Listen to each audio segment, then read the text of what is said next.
I think if we look at the contribution of global supply chains at the level of economic development, then one can argue that global supply chains do contribute to economic development in Africa, because through global supply chains they create employment, they provide wages, or much needed wages where they did not exist. At least they give people a chance to become active participants in the labor market. That's one.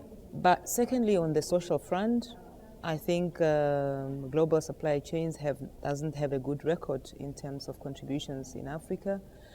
If we are talking about, because employment has to be decent and it has to provide dignity to the person who's doing the job. I think most of the jobs in relation to in global supply chains in Africa are indecent. It indignifies the people. If you talk about the extent to which the working conditions within factories are not fit for human I mean, it's not a good place for human beings to work in the first place. We have stories of building collapsing or building catching fire. That means no due diligence was done to ensure that actually the building is fit for human occupation. Secondly, as I was alluding to yesterday, there's a lot of use of child labor in global supply chains. If you look at the number of children who are employed on the cocoa farms to produce for export, that is a shame, because that means those children's lives have been, they have been deprived of childhood for the benefit of a global supply chain and eventual global consumption. Secondly, the extent to which the practices or level of sexual harassment that are prevalent in global supply chains. I cited examples of sexual favors that is being demanded from young women in particular to be in return of a job.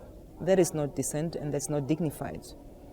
On the environmental front again, there are a number of anecdotes around how global supply chains have damaged the environment or have damaged underground water.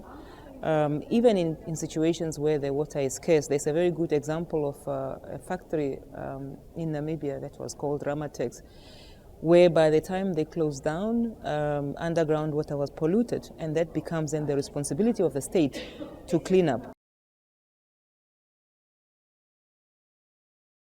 So I think in general, there's a lot of work that needs to be done in order for global supply chains to provide decent work. Trade unions need to become much more forceful in the way they relate to global supply chains. They need to demand much more stricter labor laws, but also stricter adherence to international labor standards, including adherence to the national labor standards. But that also means that governments need to be ready to work alongside their own people to enforce these labor laws. Secondly, trade unions need to educate their members much more aggressively about their rights as trade unions, or as workers, their basic human rights as human beings, that if somebody deprives you of a break which is legally, to which you are legally entitled in law, that means you are breaking the law, and it's absolutely unacceptable.